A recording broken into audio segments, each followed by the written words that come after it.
Cette mystérieuse femme pousse un pneu et ce pneu percute cette jeune femme. Aussitôt, la mystérieuse femme se précipite pour se cacher sous un pont. La jeune femme est étonnée de ce qu'a fait la mystérieuse femme. Au même moment, elle sort un papier sur lequel il est écrit « N'entre pas dans cette maison », en lui faisant signe que si elle entre dans cette maison, ce serait fini pour elle. L'homme demande à la femme si elle va bien, elle répond oui que tout va bien. L'homme lui demande si elle est sûre. À l'intérieur de la maison, 2 membres du secte les attendaient. L'homme lui dit « Ici c'est ma maison ». En réalité, son homme faisait partie des ritualistes et est venu la donner en sacrifice. La mystérieuse femme lui refait signe de ne jamais rentrer dans cette maison si elle tient à sa vie. La jeune femme dit à l'homme « Chéri, je me sens un peu faible et je pense que j'irai d'abord acheter à manger ». L'homme lui dit qu'une fois à l'intérieur, ils vont cuisiner. La jeune femme lui dit que le temps de cuisiner prendra du temps, mais que ce n'est pas grave, qu'elle ira rapidement uriner et revenir. L'homme lui dit de ne pas se gêner, qu'une fois à l'intérieur, elle pourra uriner. Il y a tout dans la maison. La mystérieuse femme lui fait signe de ne au grand jamais le suivre dans la maison. La jeune femme lui dit qu'elle sait que tout sera dans la maison, mais qu'elle doit vite uriner, d'urgence en attendant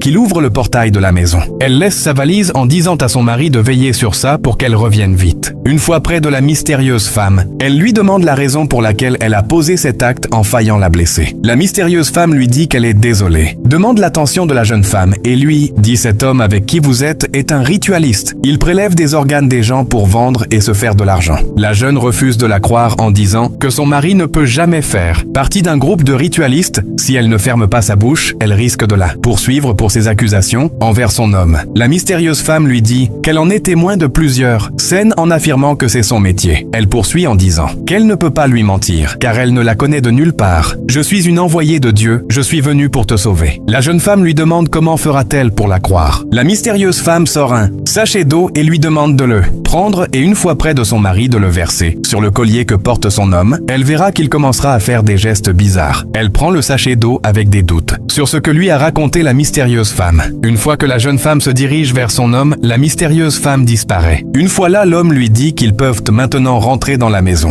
L'homme lui prend la main pour la conduire dans la maison quand la femme sort. L'eau et la verse sur le collier, comme l'a dit la mystérieuse femme. L'homme se tient aussitôt la poitrine et se met à faire des grimaces et des gestes bizarres comme l'avait déjà dit la mystérieuse femme. Ce dernier se met à invoquer des invités occultes afin de venir à son aide. La femme découvre en réalité ce que fait son mari, prend sa valise et s'en va. Quelques minutes plus tard, 2 esprits apparaissent auprès de lui. C'est là que les 2 esprits affrontent un truc très grave que personne ne pouvait imaginer. Un truc vraiment terrifiant qui a coûté la vie au monsieur. Et c'est ce que je m'apprête à te montrer dans la partie 2 de cette vidéo. Avant tout, abonne-toi et ajoute la vidéo dans tes favoris pour découvrir la partie 2.